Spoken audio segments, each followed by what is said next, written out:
Hey there, I want to take a moment to invite you to apply for the Consultant Coach Intensive. It's starting this August. You can get early bird pricing if you apply by July 31st. So make sure you check it out.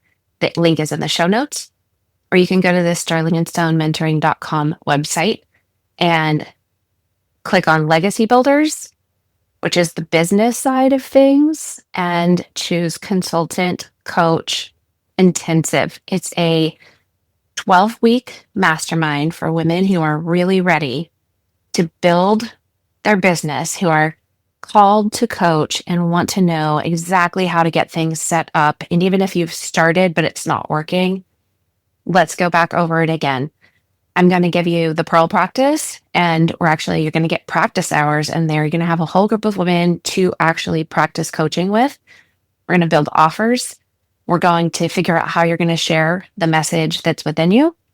And all of the Sokoka system things, we're going to walk through it all together. And at the end of the 12 weeks, you're going to have something really powerful to offer the world. And they're waiting for what you carry. So please join me, sterlingandstonementoring.com/consultant coach intensive. You have just tapped into the Christian Life Coach Collective, and I'm your host, Laura Malone. I'm here to equip and encourage coaches in skills, business, personal life, and faith. I believe you're already 100% worthy and capable, and you're called for such a time as this. So let's get you walking it out with courage and confidence so you can be an amazing coach who sees transformation and great results in both your life and the lives around you. Let's get started. A lot of new coaches think they need a perfect website and marketing strategy before they can really begin coaching, telling people they're a coach, and making an offer to coach. They're really holding back from helping people and building something. That belief could actually be working against you. And maybe you've been sitting in the tension that you're called to help people, but you don't know where to start and when to market or how to show up online. And that's why I asked Courtney Jones of the Little Creative Company to talk to us today about how to build your brand without the overwhelm, why your website is important, but it's not step one, and how to start recognizing the way you shape your message and begin cultivating what you carry so that you have something to actually hit publish on before it all feels perfectly polished online. You need to start coaching, and you're going to learn so much more in that space. You'll actually have something to put on that website. And by the way, she can help you with that. So I hope you enjoyed today's conversation with my friend, Courtney Jones. So Courtney, tell me, what do you think the biggest issue to women is around becoming visible? And it's very vulnerable. It's kind of scary. And especially if you've never maybe have a business and you've told a couple of people you have one, or you have a bigger business, but you haven't really started marketing and doing all of the things because there's a fear of, if I'm visible, there's rejection and possibility of failure or crickets and all the things. What do you think? Yeah, it's definitely scary to kind of put yourself out there and start to become visible in whatever avenue and facet that you are doing in life, whether it's business, whether you're just trying to grow social media, all the things. But I think part of the reason that it's so scary is because it's this kind of dream that we know that's been put in our heart, and now we're sharing it, and it's just oh, what are people going to think? And I think that fear of man kind of creeps in sometimes of oh gosh, if people actually know that I like to do this thing, or they see me doing this, or what if I fail? What if this? And it's definitely scary. But I think if we can push past that and just do it anyways, the thing that I have to remind myself of, because there's kind of different facets of visibility, but just the human facet of being visible, I have to remind myself that, okay, if God has called me to something, and if I know that this is the lane that I am meant to help people, by me withholding the thing that God has gifted me with, it's not helping anybody. And it's therefore kind of, there's somebody out there that needs what you have. And by you not showing up, you're preventing that person from getting the help that they potentially could receive from you through the thing that God has called you to do. And so it's actually obedience to be visible, to show up, and to put the thing out there that God's called you to do, because he's using you as a vessel. And that's kind of how I like to think of it, is we are just the vessel. We're the vessel that is delivering the coaching, the speaking, the writing, whatever avenue it is that you have that pull to like help somebody else with. That's the thing that you are being the vessel for. And by getting more visible, that is just the avenue in which you are getting to kind of spread your wings, so to speak, and reach more people. And really that's the goal with any business that we have, or any speaking or writing or ministry, anything, is to reach as many people that God has called us to reach. And so that's what I would say to the fear aspect. And then to kind of more of the business aspect, there's so many ways to do it. I know it can be really uncomfortable to like share that thing you're doing. But again, like if you just start putting yourself out there, like really, I think we like to think like, oh my gosh, what are these people going to think about me? But in reality, people are mostly thinking about themselves. Like whether Absolutely.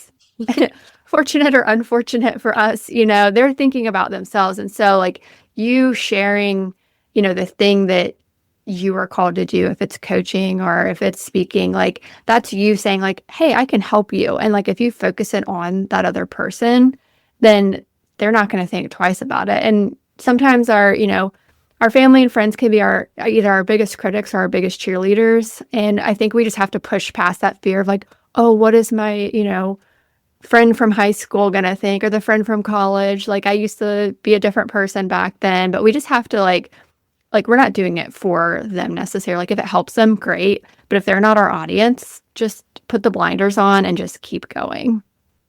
It's so good. I love what you said, being visible and actually obedience. Yeah. Because all of us have been gifted with something, and then we reveal the character and nature of God. We're made in his image. And so if we never are visible and we hide behind our computer screen, phone screen, house, the walls of our house, whatever, and we're just not releasing what he's given us to carry. Just like the parable of like, are you burying your talents? Mm-hmm. Are you doing something with them? Are you going to get back 30, 60, 100-fold? Or are you going to lose everything because you buried it to protect it? And I think that is one of the biggest things in visibility is, like you said, this is something I care about, I'm passionate about, and now I'm going to put it out there for all of the world to judge and throw tomatoes at. Yeah. Yeah. You have to be willing. You have to be willing to receive criticism if you want to take whatever your thing is, if you want to take it out to the world. You have to be willing to face both criticism and cheers. So there will be a lot of people who are like, hey, great, good going, like so excited for you. And there'll be people who be like, what is she doing? I remember when I started my business 7 years ago now, and actually went full time last summer. So 1 year ago, basically. And I'd been in the corporate world for like 10 years and had been doing this as a side hustle. And then I realized, okay, God, I believe God's calling me to take this full time so I can help women with their websites, branding, all of that full time. And I remember I was so nervous to give I did a 3-week notice since I was there for so long. And I was so nervous to tell my coworkers, like, they knew I had a side hustle, but they just kind of like, oh, that little side hustle that she has. A cute little thing you're doing. Yeah. Like she just kind of designed stuff on the side. How fun. And then when I said I was taking it full time, like I had a lot of people support me, but then I had a handful of people who were like, oh, most businesses fail in the first 10 months. Oh, well, there's always a place for you if you need to come back. Like there were several people who were just kind of like Debbie Downers. And I was like, ooh, like, okay. But it kind of almost lit a fire under me at the same time. Cause I was like, I'm going to be here and I'm still going to be doing this in 10 months. I'm doing it in 12 months, I'm imagining some lead magnet that you create, what not to say to people when they go after their dreams. Yeah, exactly. Yeah, because I mean, helpful and unhelpful. Yes. And there were several like people I remember that like said things like, oh, that's scary. Like, what are you going to do? Or like, because they're just so used to stability of just like, oh, I go to work, I do this thing, I get a paycheck every 2 weeks, and that's that. And so, Right. like, to them, entrepreneurship was just this like crazy dream of just like, whoa, she might be a little cuckoo. And maybe I am, who knows? But it has been the best journey. But then the people who have like been by my side, like supporting me, like my husband and my mom and are like different people in my family and friends, like they've always been like, hey, how's it going? Like, oh, I'm so excited. And they'll like share things. And so like it's great to know like you've got, as long as you have those people in your corner, like that's really what matters most. And then, like I said earlier, like keeping in mind, like, who are you here to help? And like by not telling them what you're doing is almost doing a disservice to them. And I remember one of my favorite people is Jess Conley, and she has a quote that she uses with Go and Tell Gals that says, what we do is for the good of others and the glory of God. And I think if we remember our why with that, like being visible is not so scary. Right. Yeah. And being grounded and like we're walking this out with the Lord. We're doing Yeah. something with the Lord, with what he gave us, what he called us to. Yeah. So, um, yeah, well, that kind of answers the question, like, how did you get into this? Yeah. Like, how did you transition from leaving a full-time corporate job? But then can I go a little bit further back and say, how did you tap into that creativity and decide that this was even something you wanted to do as a side hustle? How'd you find your passion? And then how did you discover that you could be good at helping other people with it? Yeah. So I went to school for marketing and advertising. I focused in school, I focused more on kind of the business side of it. But I took several graphic design classes and just really, I've always loved art. Ever since I was young, like I did performing arts. I loved all my art classes, like anything in the creative space. Like I'm definitely more of the like right brained creative type of person. I always struggled with math. And so like I loved science, but math was just not my favorite. And so creativity was always kind of my leaning in school. And then originally, the funny part was I was pre-law originally in school, and then marketing was always my backup. But then I just fell in love with just graphic design and art and all of that. And so that's really kind of where it first stemmed from. And then as I got into the corporate world, and I had taken like those different graphic design classes and I started learning more about marketing, it just kind of started becoming a little bit second nature. People would be like, oh, hey, could you design this like sticker for me? Could you design this like random project or whatever? And a few family members were like, hey, can you make a logo for me? And at the time, I also was getting into writing and speaking. And I knew I had kind of that ministry heart on that side of things with writing and speaking. And I was like, oh, I need a website. Like I need all these things, but I do not have a budget for this right now. Like, I don't know how to do this. So I just was like, I've always kind of been, my mom's always nicknamed me MacGyver because I've always been like a figure it out kind of person. And she was Same. like, That's like my yeah, favorite show. yeah. She was like, you're just my little MacGyver. And so Mhm. I have just been always been very good at just figuring it out. If I don't know how to do it, I'll figure it out between Google and YouTube and myself, living in the technology age. And so I just made my own website. And at first it wasn't so great, but then I was like, I bet there's a way to like make this better. Like there's got to be a way to just, instead of just the out of the box website that you get on like Squarespace, I was like, there's got to be a way to like zhuzh it up a little, like kind of like finesse Mhm. it. So I just started kind of like looking up tutorials and stuff. And I just taught myself web design and UX and all of that and kind of grew from there. And then other people started asking me like, oh, hey, I love your website. Like, can you do mine? And so that's really how it grew, was like random, people and friends and family asking me like, hey, I love yours. Can you do mine? I was like, ooh, I think I can do something with this. And at the time I was still paying off student loans. This was like back in, gosh, I think I officially started my business in 2018, but I had been dabbling for a few years before that, with just free projects, different people. And in 2018, I was like, I need to get these student loans paid off. Let's maybe and this was like right when side hustles were becoming really big too. And it was like, everyone needs a side hustle, all the things. And so I started my business at the same time that I had published a book. I was like, oh, I can start my business alongside of it. And that can, because writing doesn't always pay the bills. And so I was like, this can be a good avenue in case I ever do decide to work for myself, which at the time that was like a very big pipe dream kind of thing of like, I've got a really stable corporate job. I don't know when this will ever happen. So I just started as a side hustle, and that's kind of how it grew to what it is today. It just grew over the years. And then last year in 2024, I'd been feeling the nudge for a couple years that I wanted to eventually work for myself. I just didn't see how it was going to be possible.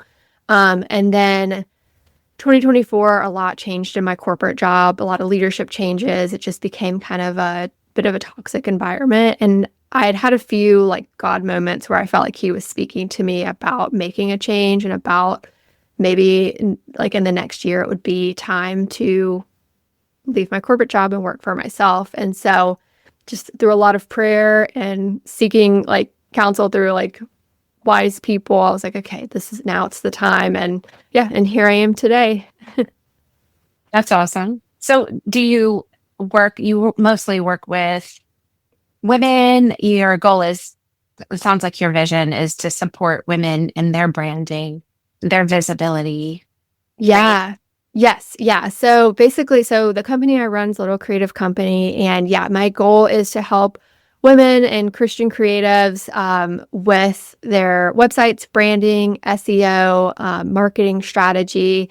And so what that looks like is working with a lot of coaches, speakers, authors, Christian business owners, whatever facet they are in a small business space, and helping them, whether it's through a website template, I offer those, or through a fully custom website, just really getting their online presence to increase their impact. Because so often I think that was where I kind of saw the gap where my gift could help, is there's kind of a big gap with the online resources with websites and branding and those areas where people are like, I just don't even know where to start. Like, I don't know what to do. I'm just going to go to Canva. And that can be good just to get started. But at some point, it's really important to make sure you have a really great website and a great brand to help stand out in your business online. And just to, like you said, increase your visibility.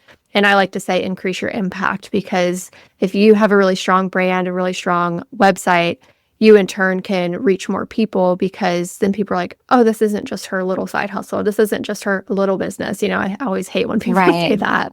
And It's so serious, it helps you. Yeah, it's serious. And so having a great website and a great brand really increases that opportunity to reach more people. A lot of the coaches that I work with, they come to me saying, I can't coach until I have a website. And I go, well, you can't have a website till you have something to say. You don't have anything to say if you don't know who you are, what you offer, who you help, and you don't have any experience in coaching.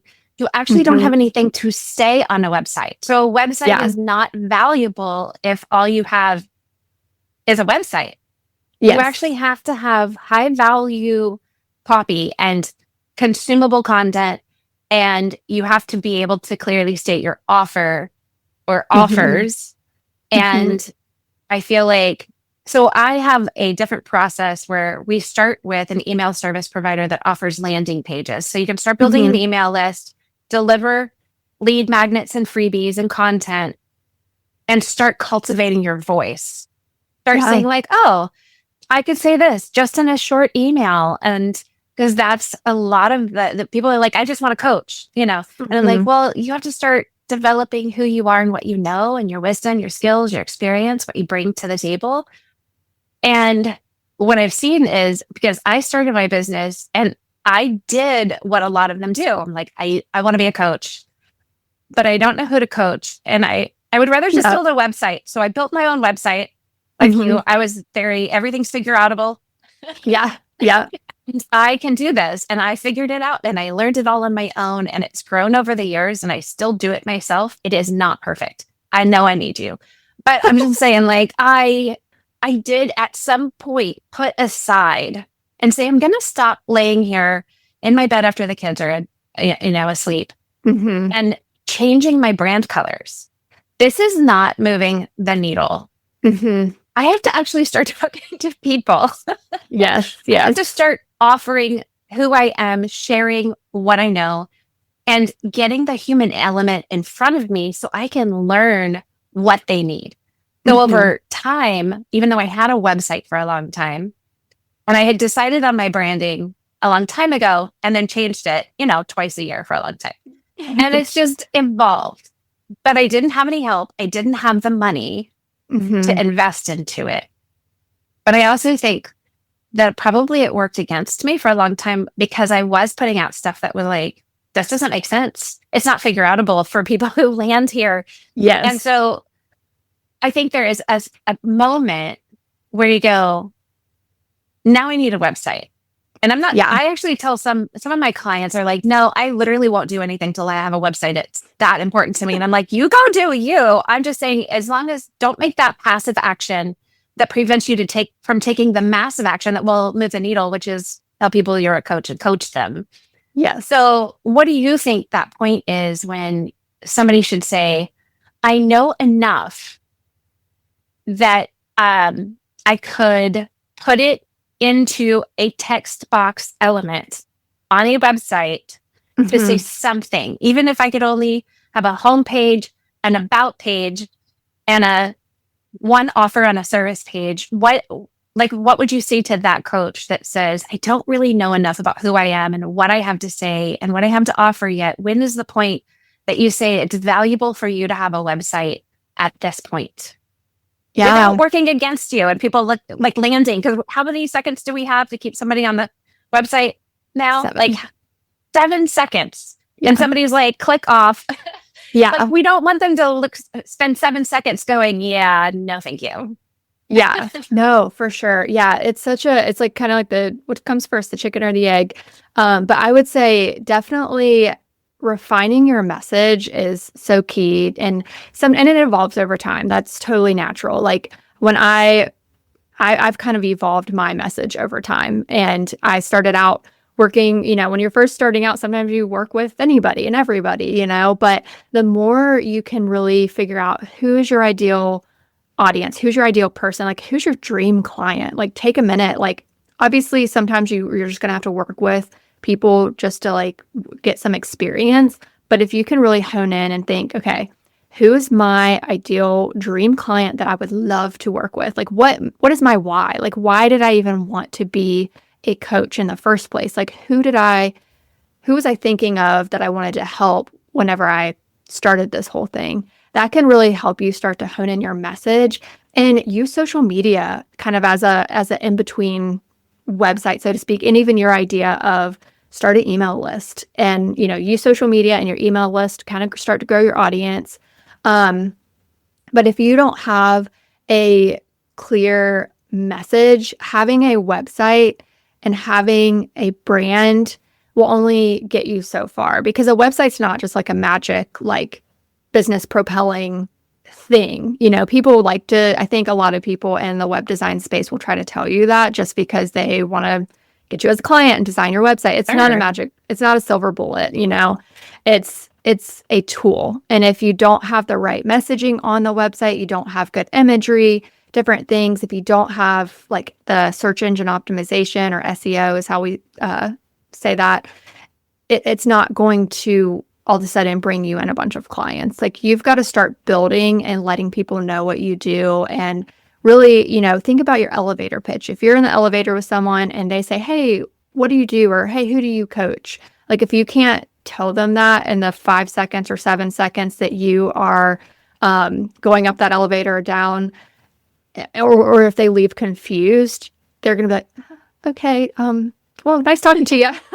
And so I don't understand what you just said. I'm more confused than if I've exactly. Like, do what? I really don't know what she does, but good for her. So really working on that point of your message and getting that messaging honed in is going to help you in so many areas. It's going to help your social media. It's going to help your email. It's going to help your website. And I say, when you get that and you feel like, I think we all face imposter syndrome at some point, and even as like we're like deep into our business. But if you can kind of get past that and just be like, this is what I do and this is what I offer, and like I know I'm good at this kind of thing, not in a prideful way, but just like confident. Like if you aren't confident in what you offer, other people won't be confident in what you offer to help them. So I think if you can get that confidence of what you offer, why you offer it, like who your audience is, like really drill into your audience. That's when I think you can be ready for a website and some of those types of things that can really then help propel your business forward, because that way a website's just a tool, and a website's made up of a beautiful design, hopefully, really strong copywriting, or like what we call the messaging on your website. That basically it's all the words that compel someone to take action, and then strong branding.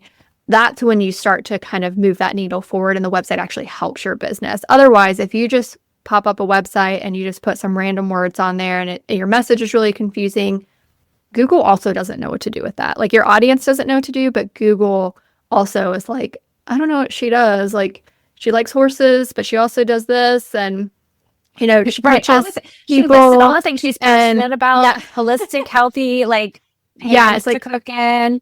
all of the things, like information overload. Right.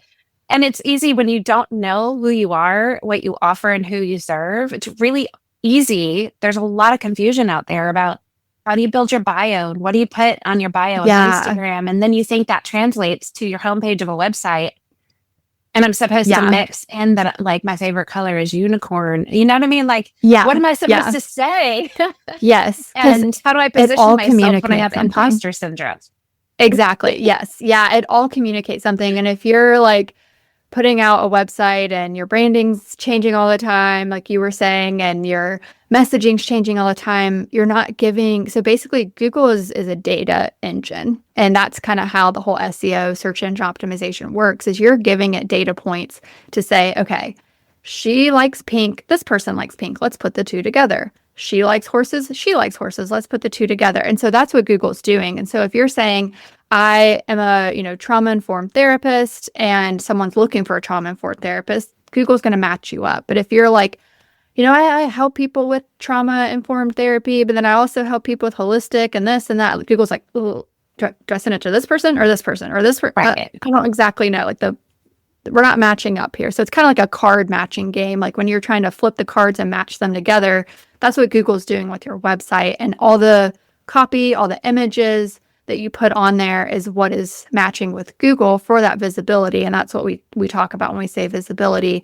But then the overall look of your website with the images and the colors, like that's what's speaking to the ideal audience that you want to do. And just like, if as a woman, if we go on to like Gillette's website or something, and it's like a man's like shaving thing, like that's not going to resonate with us. Like the colors, everything, we're like, oh, my husband might like that. But for me personally, I'm like, oh, I don't really resonate with that. But if I, want to visit a website and maybe it's, like the Poppy, like the soda company, and that's like pretty pinks and all the things, you're like, oh, I like that. Like that definitely is speaking to me as a woman. And that's kind of the same with coaches and their website. Like if you coach a certain aspect of, like, you're a fitness coach, or if you're a life coach, or if you're any number of, like, a holistic coach, any a dietitian, anything, you're going to have different things on your website that kind of speak to that audience versus just a generic, like, oh, I think I like purple today, so that's going to be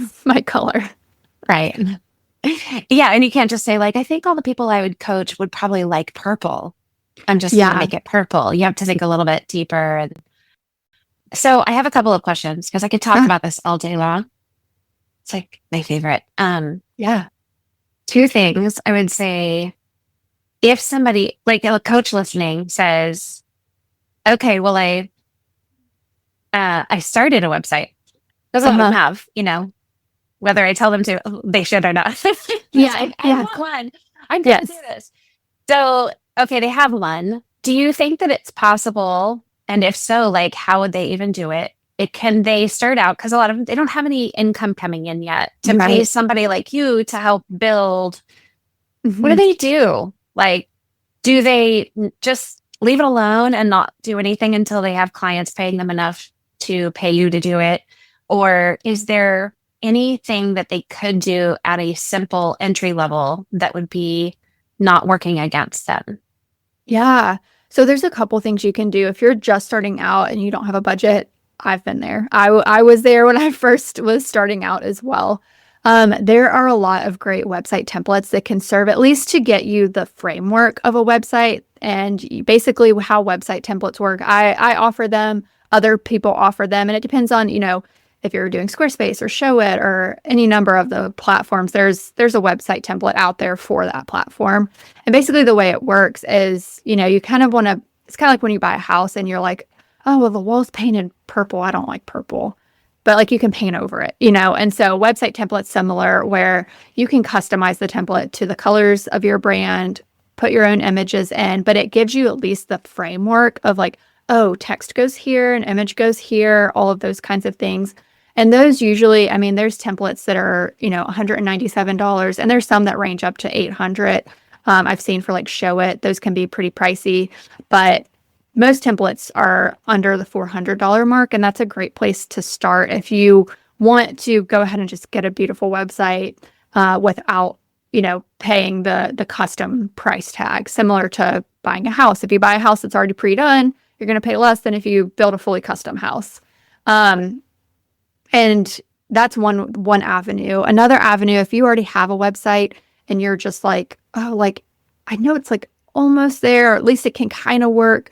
There are things like I offer website audits, and basically what that looks like is I just take a look at your whole website and I give you a very not overwhelming, but just a robust insight into your website. I look at the SEO, I look at the copy, I look at the design and images and things like that, kind of do a see how fast it's running. And then I just give you a report back, and then we meet for 30 minutes where I can tell you like, hey, here's just some things you can improve on your own. And if that feels overwhelming and you need someone to help, then hey, I'm here. I can help you. And it's a lower price tag than getting a fully new website. So other designers offer that as well, where you can get a website audit. And then, like I said, website templates are great. And if none of that's in them and you're like, I just need the bare bones, a lot of the companies have built-in templates that are free where you can just kind of customize it a little bit yourself and do some things like that. But the biggest thing I would say, design is great. We love good design. That's wonderful. But if you can really get your copy correct and make sure that the images you're uploading aren't too large, that you're renaming the images so that they're searchable, that's going to help you even more than great design, because I've seen businesses do really well who their design's not the best, but their website's working for them, and it's primarily the copy. And so if you can even just do that and make sure that your copy's clear, it doesn't mean you have to go hire a copywriter or somebody to professionally do it for you. But if you can, like, even just using Google and, our friend ChatGPT at times, make sure that you remove those M dashes and things like that. But you can kind of judge the copy and get it better than, and reading a book, like if you want a good book that can help you with honing in your message, I love recommending Donald Miller's book, Building a Story Brand. It's an excellent book for Absolutely people who are just like, I don't know how to even write. It helps you kind of form your messaging in a story format so that it really resonates with people. So those are some good places to start when you're low budget, can't afford to upgrade yet. And then when you are ready to upgrade, when you do have clients, and if you really do have your message honed in and you can work on that SEO with just those keywords and things, there's a few resources like Uber Suggest and answerthepublic.com. Both of those are great, where if you're like, wow, what is my audience looking for? Because sometimes we think our audience is saying like a word in a certain way. Like I did that with my website at first, where I was saying like kingdom entrepreneurs. I was like, people aren't searching for kingdom entrepreneur or kingdom like design type of things. Like they're saying Christian entrepreneurs, things like that. And so you got to kind of like get inside your audience's head. Like what are they actually searching for, and use those keywords on your website, and that'll start to help you. And then over time, the ROI, the return on your investment, is that your website will pay for itself down the road. When you do start getting clients, your website, like the benefit where it really starts to come in once you start getting clients in and you are kind of getting more consistent income, investing in a website really just takes it to the next level. And basically it pays for itself, with however many clients. You just kind of do the math there, which is not my favorite. But you just do the math and say, okay, I know that if I invest in a website if I'm gonna, there's different levels. Like for me, I offered website only, which is kind of the baseline package. I offer website and copy, or website copy and branding, or branding as a standalone. And so different designers offer different size packages, and you can basically do the math and be like, okay, if I book this many clients, I know my website's going to bring me even more clients if it's done right and done professionally, because now it's got, the professional touch of true SEO, really good design. Now someone's going to look at this website and be like, man, this person knows what they're doing. And so that's where the benefit of working with a professional designer, custom designed website comes into play, is really just that next level in your business. Right. Which builds your credibility so that when people land, they say, Yeah. oh, this isn't her side gig that she looks at, twice a month. Mm-hmm. And so if I hire her, I don't know how much attention I'm going to get from her. I don't know how much of her focus I have. Right. It's one of those things when I have in the beginning with clients, what I say is like, we've got to get you an email address that's not at Gmail or Yahoo or Hotmail or AOL still going on. Like, yeah, because it just presents more, I'm serious about this. There's a professionalism that goes with it. And you can start out with that, but let's get you into like, a Google workspace so that you have, let's pick a domain name or something. And so getting even just that little bit of work done moves the needle a little bit. I'm wondering, what do you think? A lot of coaches, they start out with general life coaching and they don't have their niche yet. They don't know who they haven't even ever thought about their ideal client. They're still working on who they are as a coach or developing their coaching method. And sometimes that coaching method, people are just general life coaches for a long time, just as they develop the way that they want to connect and operate and help people and their business. And maybe they're doing it on the side as well. So when they're general life coaches, what do you think copy looks like on a website that, like you said, Google is matching paint to paint, horse to horse? Yeah.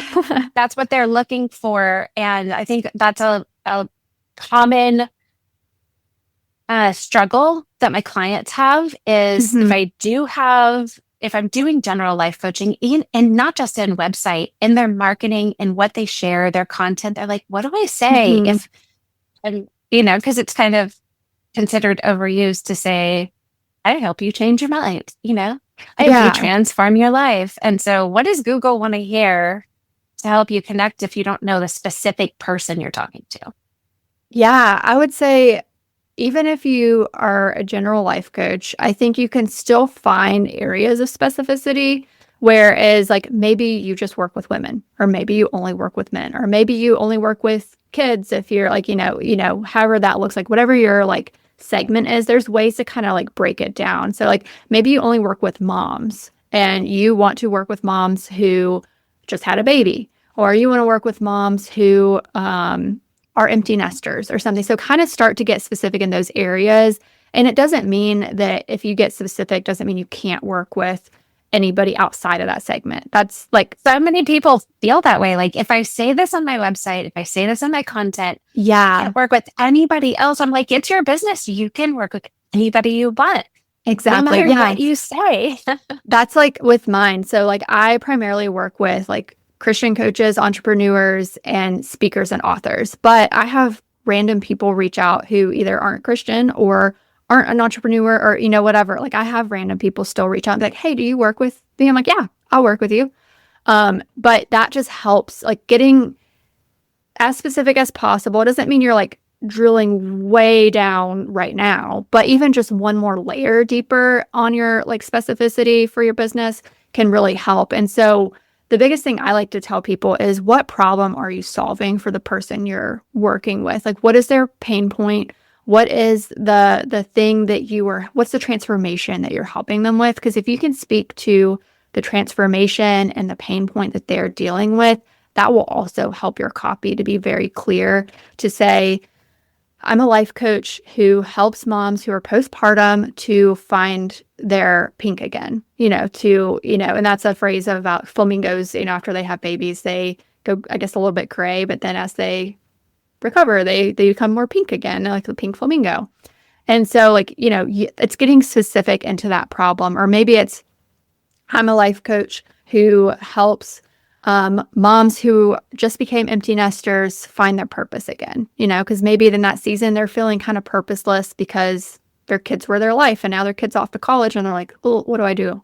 And so kind of drilling in, like, who do you want to help? Don't be afraid to get specific with it. And even if it's just one layer deeper, you can still be a general life coach and know who it is that you most want to work with. And that will help your social media. That will help your website. That will help your email list, because people want to know, okay, who are you and how do you help me? Like, it's great that you are a mom too. It's great that you like to cook, but how do you help me with my problem? And if you can answer that question for them, even if you're still a general life coach, it's going to help them to see, oh, that's the person I want to work with. And it's good to show like similarities, because sometimes, you go to different things. You're like, oh, I want to work with someone who also is a mom because I'm a mom and they get it. Like they understand it, what it's like to have kids or whatever. And so showing those similarities or even similar interests. There's someone that I follow who, like, her brand was kind of built on like, I love boxed mac and cheese and this and like, and I have dogs and stuff. And like, that was kind of like her like quirk that was like, oh, other people will relate to that because they like that. But at the end of the day, most of the time, what people want to know is, how do you help me and what is the result that I'm going to get? And if you can show them like the transformation and even if like you don't have clients yet, even if you are like, this is my very first like client I'm trying to get, still showing them, like telling them what is the transformation that your goal to get them. You're not making guarantees. You're not promising anything. You're just saying, what is that transformation, the ideal transformation that they'll get? That's how you really speak to them and get them to be like, ooh, yeah, this is the person for me to work with. Right. Because you're trying to show the value of coaching. Exactly. Your marketing, your branding, and your website is all existing to show what the value of coaching is to each individual. So you have to use language that helps that person say, coaching is valuable because it will help me go from this point A to that point B. And Yes. they have clarified that for me. I might not have even known what my problem is, but when I read what they say they can do to help me, I recognize I have that problem. I didn't even know. I didn't know that I don't want to stay here anymore. I want to go over there, or I have this goal, or I want somebody to walk with me into this next season. And it's really, a lot of coaches, especially I would say Christians, we've been doing what we do, which is coaching in the parking lot of the church after church. And people catch us because they know that we are coaching kind of people, and they grab us and then they want free coaching. Yep. While we stand in the sweltering heat outside of a minivan full of screaming kids, we still have to hit the grocery store before we go home. And oh, by the way, I'm still working on dinner, like all of these things, but you need my attention and you caught me in the parking lot. And I have been doing this for free for years. I've been offering what I'm good at for free. And now I'm supposed to be a marketer? Like, no, I'm in ministry. No, I'm a Christian. No, I'm helping hearted. I like to do things for free, except it's exhausting me and I'm a little bit better about it. And I'm not making any money. And I sure could use some cash flow because of all the kids in the minivan that's, I need to replace the minivan. People start getting to the point where they go, what if what I'm doing is something that's valuable? How do I attach value enough for myself that I would start attaching an investment price to it? And there's that process of going, okay, what I offer is valuable enough to me that I grow in confidence to start showing other people the value of paying for what they're used to getting from me for free. But also, the people at church and in your family are probably not your ideal clients either.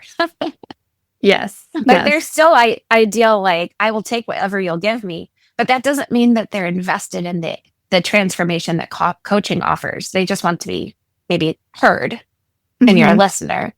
And so it's like attaching all of that to say that is part of a marketing strategy, which is where we get that copy for the website. That's where you start learning how to share content and growing your following.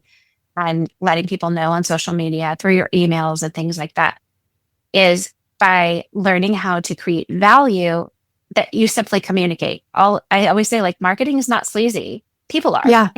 Yeah, exactly. Intentions can be sleazy, but marketing is just communicating the value and the offer so people find you, like Google. Like, hmm they need to be able to find you, or you'll never make money and you'll never be able to grow a business that you can quit your corporate job after years to go do Yeah.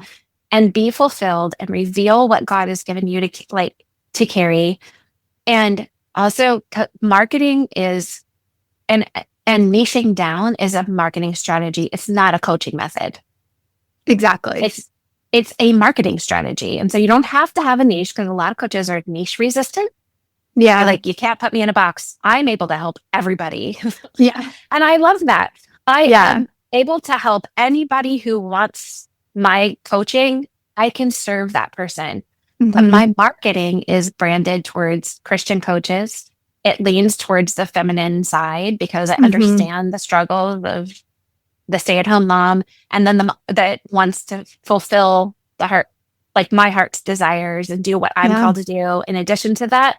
But I also want to, like, I knew my kids were going to leave. I wanted Right. to start building a business that would give me fulfillment when they were leaving. I didn't feel empty. And so I started that Right. years ago so that I would Yeah. have something already going as they start, taking a Yeah. suitcase and driving away. And yeah, I think pulling all of that together to understand that you can work with anybody, but your marketing, your website, your branding, all of it needs, like I said, like what you said, just like go one level deeper, one layer of, why don't you just pick men or women? Do you want to speak to Christians? Do you want to speak to teenagers? Like hmm professionals? Just pick one level to Yeah. speak to, and then you have permission to work with everybody. Yeah. But then you can dial in some of that copy that would get you closer to being the person who, I don't need a website because I have nothing to say, to Yeah. a website really could help me because I do have something to say to this one group of people. Yeah. So And it helps those people find you. Like, if you really want to work with moms who are empty nesters, who are trying to find their kind of next chapter in life, that helps those moms to find you, because now you're speaking to them and you're not just speaking to everyone out into the abyss. And just because you start with one area doesn't mean you can't branch out or change it later on. Like, if you start working with the group that I just said, like moms who are empty nesters, that area, and then you find a need later on, you're like, ooh, there's really a need for moms in their like early 40s who are dealing with teenagers. Like, add that on. You can get, like you can get more specific and change. Like, you don't have to be stuck. Like, just because you choose a specific area or niche, so to speak, doesn't mean you're like, that's forever your niche. You can never branch out. Look at Coca-Cola, for example. Obviously, they're a huge brand. They started with just regular Coke. And over the years, they saw a need. Oh, there should be Diet Coke. Okay, well, now we're going to do Coke with lime or whatever. Like, they have all these different flavors. And then now they have, other sub brands under that brand. And their, messaging changes by the different seasons. They'll have the Christmas messaging with the polar bear and the classic Santa holding the Coke, or they'll have, the summer, like the naming, like right now in the summer, like they have the little names on them and stuff. And so, like, you can position, and that's what we call brand positioning. But you can position your brand different ways in different seasons. I've done that too. Many, many brands have done it. It's a very common thing. So don't feel stuck just because you choose a segment for this season. You just got to start somewhere, and doesn't mean you're like niching down so much that you can never like add another niche to it. But if people don't know who you're for, who you're talking to, they may go to someone who's a little bit more specific. And I equate it too to, think about the doctor. Like, yes, there's a need for the general practitioner. There's a need for the family practitioner, where you just go if you've got a cold, you just go if you've got this. But if you've got something going on with your heart, you need to go see like the heart specialist for that. Like you need to go see the cardiologist. Like if you've got something going on with your brain, you need to go see like the neurologist. And so it's kind of similar with our businesses where we want people to know who we specifically want to help. And by like in turn, you're actually attracting those people. And so those people are going to start to be like, ooh, she's the go-to for this. Like you want to be the go-to. And if you don't tell people like who you most want to work with, they're never going to think of you as the go-to girl or guy for that thing. They're just going to be like, oh yeah, she coaches. Oh yeah, like he does this.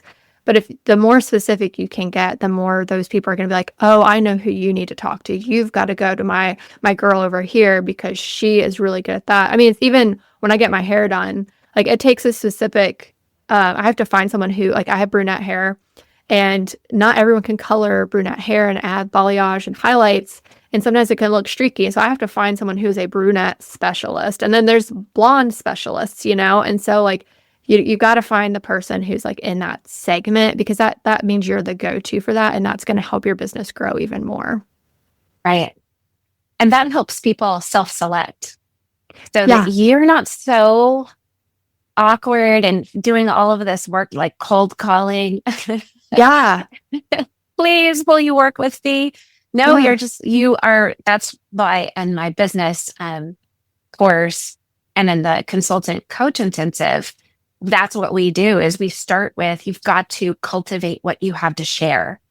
And that lets people know and understanding SEO and how that fits in to what you're sharing and how you speak to a specific group of people.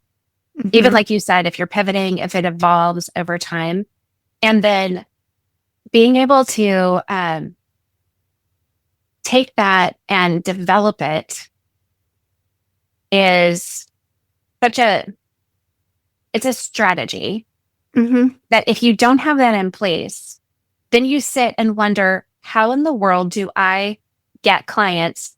How do I tell people what I do? How do I get in front of them? How do I beg people to buy a session? Yeah. It feels very difficult. And that's how I get all my clients they all come to me because they listen to the podcast. Yeah. I work from home. I'm not like at a restaurant handing out my business card to everybody and telling everybody, hey, I can help you right now. Like, and do you want to work with me? I started sharing what's in my heart and what I know and how I want to help people in some form or fashion. And then they go. And now they know what you do. Right.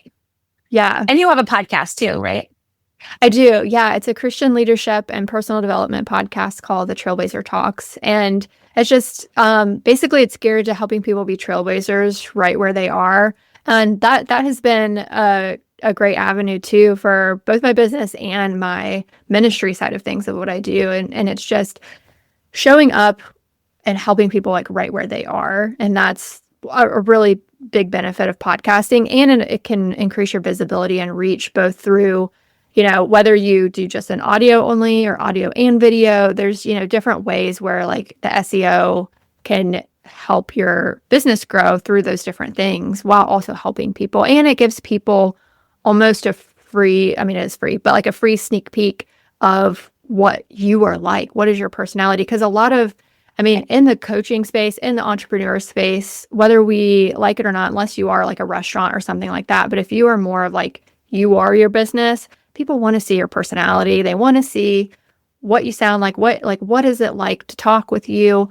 And that's also why, like in my business, I offer free discovery calls. So that way, we can see if we're a good fit, because not everyone's going to be a good fit. And there have been times in my business where I said yes to someone I probably shouldn't have because I was just like, oh, I've got to get a client, one of my early on days. And it ended up being a difficult experience. And if you aren't clear of who you want to work with, like there's going to be a misalignment with that as well. But yeah, podcasting is such a great way to expand your reach because it pours into your audience in a great way while also showing them like, hey, you're the expert in that field or that thing. And what's your personality like? Because sometimes it comes down to just personality too. We may not jive, Nelly, what are the biggest mistakes that you see on a coaching website? The biggest mistakes I see is people get too wordy, where they feel like they got to tell you their whole life story of why they're a coach and how they help you and everything. And I like to say oftentimes that less is more. And so that's one big thing I often see with in any website in general, but a lot of coaching websites, because I think people feel like if they could tell you their whole story of how they became a coach and why they're a coach and how they're going to help you, and here's this whole thing, like they're like, oh, that's going to convince someone to work with me. But really, like the less is more strategy is a big thing, because people just want to know who you are you qualified, and how do you help me is the main thing they want to know. Is like, how do you help me? What are your offers? The next thing I see is oftentimes is just the layout. You got to think about the user experience from your ideal client's perspective. Like if they're navigating your website, what are the main things that they want to know for them to make a decision? And don't make it hard for them to make a decision to work with you. Like if they have to click like 5 different things just to contact you or to figure out what your offers are, like the more complicated you make it for them to get that main information of, about you or about your offers, all these different things, like you're going to lose them. They're going to be gone. And then the last thing I just see is just typically design mistakes of just people feel like they have to put all this frilly stuff, or they feel like they have to, sometimes they just overuse cheesy stock images or things like that. And it doesn't quite equate. I like to use more lifestyle imagery or brand photos that people have taken because they're just more warm and friendly. And so sometimes it's just design things where the website can either just unfortunately look cheap because it was DIY'd, or it can just be like too much design. And I've seen that before where people feel like they're afraid of white space on the website. And so they just fill every nook and cranny and gap. And you're like, oh my gosh, looking at the website, it's just like, I don't even know where to go. I'm overstimulated by this website. So those are the 3 like kind of main mistakes I see with coaching websites. So being too wordy and basically saying too much about yourself, because I don't know where I heard it years ago, but that's what I always say is the reader is narcissistic. Yes. They're there for themselves. Yeah, not but they can't figure it out as much about you. Exactly. Like they want to know you're qualified, but they don't need your whole life story. Right. And I would say, like I did in the beginning, I didn't know that's not what belongs on the homepage. You know what I mean? Like exactly. Tell more about yourself in the about page or something like that. What was I going to say? My website evolved over years and I didn't know what I didn't know. Mm-hmm. Yeah. And that's totally okay. Start figuring it out. But everything that I would write, also I learned sometimes what I just put on a website, on a web page, was a piece of content. Mm-hmm. It needed a container. Yeah. Like once I had a podcast, I was like, I have a container, so I don't have to be as wordy on my website. Right. Because I have a place for this to go, and lead magnets or emails. Yes. It's like all of that stuff. You're like, boy, I really want them to know this. Make a video and send them a link to your YouTube video about that piece, or put it into a podcast, a blog, a video, or an email to them. Create a lead magnet that builds your email list as you give them like all of this insight that you have. And it doesn't have to be so cluttering up the copy on your website so that you can be more clear. And I wasn't good at that in the beginning. I didn't know any of that. So I was like, let me teach you something. And then like, it doesn't feel like this is where it belongs, but I don't know where it should go. Yeah, no, exactly. I mean, your homepage really, you want what we call the hero section, or the very first section. You want that to immediately answer the question of like, how do you help me? Basically, if like I serve or I help XYZ people do XYZ through, kind of that transformation statement. And you want them to immediately know like, how do you help me? Like, I don't care who you are. I need to know how you help me. And if that hooks me, then I'm going to keep reading. And so we call that the before the scroll. And so you want something that's going to hook them before the scroll, immediately telling them how you help them or what it is that, they're going to get out of this. And then you can more tangible. Yeah. Like intangible. I just help you change your life. I hope you Exactly. have a They better need future. specifics. Yeah. The specifics can really, really help you in that area. And then you can kind of scroll down and then like not too far down the page, like you want to make sure you have what you were talking about, a lead magnet, because really your biggest goal for your website is what we call conversions. And you're either converting them to make a sale from you, which is to be a client, or to book a like discovery call type of thing, if that's how you do it, or grow your email list. So those are like, or if you sell something, that's different. But most coaches, you're primarily trying to get a client or grow your email list. And then if you eventually have like a product shop or whatever, or sell like a course or something, that's like a third thing. But you want to basically convert that traffic from your website. People are coming to your website. If you give them nothing to do, then they're bouncing, you're losing them, and you're like, oh, well, my website's not working. Well, in order for your website to actually do something for you, you got to give them call to actions. So book a call with me, book a session, join my, and you don't want to just do a generic email list. You want it to be a lead magnet, like you were saying, like give them something of value that they're like 5 ways. Like one of the freebies on my website is like 5 mistakes of why your website's not converting and how to fix them. And people love signing up for that because now that's it's not just, hey, join my email list, because people are tired of emails. Let's be honest. Nobody signs up for a newsletter anymore. Exactly. But I if want a it's quick win from me right now. Like yes, whatever yes. I get to download from you in this moment, you get my email address, but I get to do something right now and take action that benefits me. It has nothing to do with you. Yes. There's no strings attached. It's a quick win. Exactly. And then use your email list to add value to them. That's where you can then, like you were saying, add a little bit more value of like have that funnel where it's, here's the freebie. Oh, and here's who I am and what I do, by the way, kind of thing, and then have like a couple more, what we call like drips along the way of like, here's like a few more touch points. And then they just join like your monthly or whatever cadence you send out emails on. But make sure that that's valuable, because that's another way that you're convincing them to go from cold, what we call cold traffic, to warm. And now if they're on your email list, you're warming them up to want to work with you if they're not ready to make that commitment just yet. So make sure you have that on your homepage, and then make sure you have like, what do you do? Like if they're like, okay, I do want to work with this person. Now, how do I work with them? And you have no way for them to find out your offers or reach out to you. They're like, well, this is too complicated. I'm out of here. So those are like kind of the main things your homepage would need, is to make sure that they can easily find out what you do, how do you help them, and then make sure there's different conversion things along the way, whether it's email list, whether it's booking a free call or a consultation call or whatever it is with you. Give them that opportunity and make it super easy for them to make that decision. It's so good. I think you just give everybody like too much information. Yeah. I think like they should have to pay to listen to this podcast episode. That was value.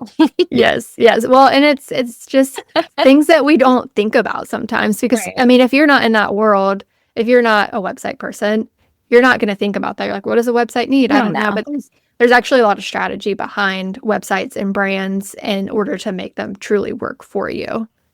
Yeah. So good. So if you wanted to leave all the coaches listening, or the people who want to be a coach, feel like they're called to coach, be a coachpreneur kind of person, what would you say to them? Any encouragement and even like next steps? What do you think? I would say the first thing is to just get started. I know people say that a lot, but you can sit on an idea, you can play with a website and play with a brand forever, but if you never just put yourself out there, you're never going to like get clients. And so the biggest encouragement I would say is start telling people what you do, and start practicing on like friends and family, start honing in that elevator pitch and saying, hey, I started a coaching business and I'm here to help moms who are empty nesters to find their next chapter, or whatever it is. There's way better wording for that. But start telling people what you do. And then if you're at the place where you're like, okay, I think I'm ready for a website, and if you have a small budget, start with a website template. If you have a decent budget and you want to just go all in and get it right, make sure first you've got that audience honed in, because even if you pay for a fancy, nice website, if you don't know who you're serving, it's kind of hard for like someone like me to help you if you don't know who it is you're targeting.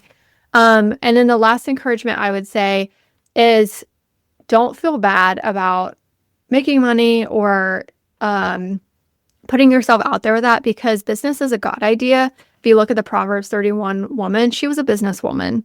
And if just what you were saying earlier, the parable of the talents, like they stewarded those talents. And so this isn't for you, it's for God. We work for God, we work unto him. And so if you know you're called to help people, go help people. And it doesn't mean you have to give it away for free. There are instances in the Bible where there are true ministry aspects where it was given away for free, but there's plenty of aspects where there was a financial obligation involved in a business transaction in order to help someone as well. So both are noble and great, but there's nothing wrong with making money, and as long as you have the right heart about it, and using that to further the kingdom in a way. Because I was watching a movie not long ago. It was one of I can't remember the name of it, but it was one of those movies that has Priscilla Schreier in it, and there was a guy The War Room. Yeah, it wasn't Or War Room, the but it had this Forged. Forge. Yes, thank you. The Forge. Yes, Yeah, it was the Forge. And it was so inspiring. I mean, yes, the storyline was inspiring, but what inspired me as an entrepreneur was the business guy who ran like the big company in the movie, and he used the finances to then help fund ministries and things and like help people overseas and all of that. And I was like, wow, like that's my goal with my business, is not for me just to be wealthy and keep it all for myself, but to grow a business that can help my family and help other people. And that's really what you can do if you steward it well. Is your business, yes, it supports you and your family, which is obviously the first thing we need to do so that we can have an income. But the second thing is then your business could start to help others, through other avenues. And so don't let the like kind of false humility get in your way of like, oh, well, I can't charge people for this because that's just not godly. Like, no, it is godly.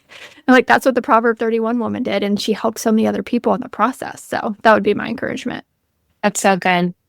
Yeah, I say like my business is my ministry. Yeah. Because ministry is what we're called to, like each of us individually. It's not the difference between a for-profit LLC and a nonprofit 501c3 status. Exactly. And because I help people start businesses, but I help people start ministries and nonprofits. And the only difference in everything that you do is you file for a 501c3 for tax like for a tax status, so that if you buy staples, you don't pay tax on the staples. Yeah. But if somebody donates to you, they can write that off of their taxes. That is legitimately the only difference, is this paper called a 501c3 form. But everything else that you have to do to build a ministry and that is a nonprofit is the same as you need to build your ministry that's a for-profit business. And I run both, right? So it's like in my nonprofit, we still have to get paid so we can do the nonprofit work. Exactly. We still have to have all of the system in place to share, offer, convert, onboard, and then do that thing. Like, it's all of the thing is still the same. And I think that's what Christians get hung up on, is like, no, I'm going to start a ministry. I've taught business classes. And then in schools and things, and I'm like, who's starting a business? And they're like, no, we're going to start a ministry. And I'm like, oh, and you think that nothing I just said applies to you? Because you think of ministry like all the money is magically going to fall out of the sky. The kingdom of God will be raining down upon you gold and riches and clients and customers, and you don't have to do any work because God called you to it. Well, God called me to both nonprofit and for-profit work, and He calls people to it. And He calls them and draws them to me, and so I can be faithful with my talent to offer what I can help them with in both ways. But looking at it from that point, and you just say like, no, wait a minute, no matter whether it's for profit or nonprofit, like still there's all the systems need to be in place. You're going to need a website for both. Yeah. Because it's 2025 and you're going to need a website at some point so that you can be a professional with credibility built up and people know this is legitimate. And a website really helps you say that, whether you're a nonprofit ministry or charity or a for-profit business, and you can be for-profit and still be nonprofit minded and kingdom profit minded even though you're an LLC or sole proprietor instead of a not like a 501c3. And I think having that mentality switch as Christians and saying, wait a minute, it's really valuable when people invest in what they want, what they're looking for. It's, if you have clients that are coming to you and wanting you to do their website work for free, they are going to be less invested in showing up and creating alongside you than the people who pay you, because their finances is a measure of their commitment to being invested in the work they're asking you to do. And that's so powerful. Like, you want your customers and clients to be invested in what they're asking you to be involved in. It's like I'm saying, like the person who catches me in the parking lot after church can do that day, week after week after week for months and never make a change. And I'm totally invested. But every week she says, no, I didn't do anything we talked about.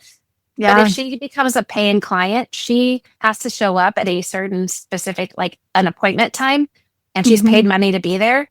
She's more engaged in taking action and actually co-creating in that transformative process of coaching than somebody who's getting it for free. And I think that's biblical. Like, I can't remember. There's a scripture that I know that I've talked about, but there's a scripture in that I can't remember right now. I'll put it in the show notes if I can come up with it later. But I so value the value that you've shared and what you bring to the table. I love that. I'm going to put all the things in the show notes where people can find you, but go ahead and just say it again. Just tell us the name of your company, your website, your podcast, and anything else that you just want to make sure people know how to find you and all good things. Yeah, absolutely. Yeah, I would love to connect with anyone listening. My business is Little Creative Company, and you can find me on Instagram at Little Creative Company, or my website's just littlecreativecompany.com. If you want to listen to my podcast, it's the Trailblazer Talks with Courtney Hope Jones.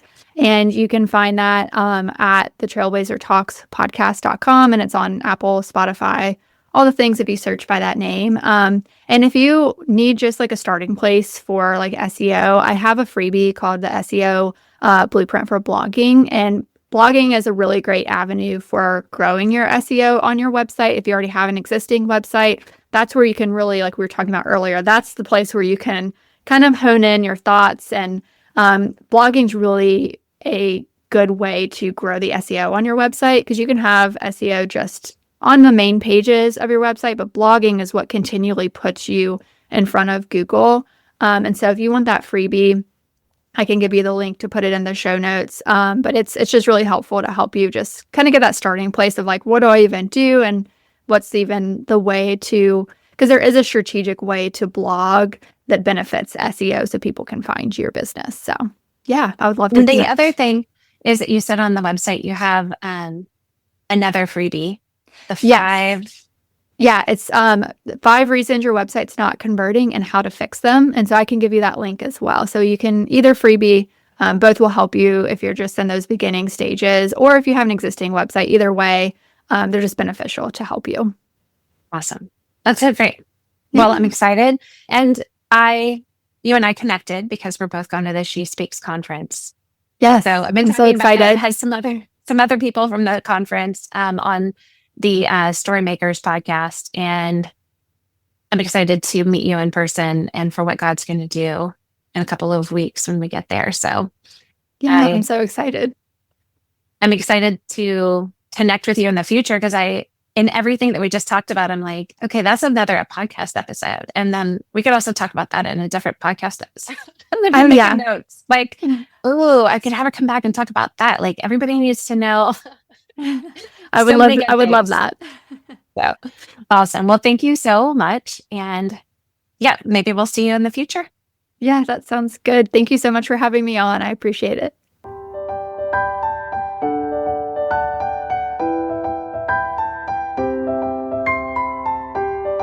Thanks for listening. For more coaching resources and to learn how to work with me, head to sterlingandstonementoring.com or click the link in the show notes. Remember, walk boldly in your calling, and I'll talk to you next time.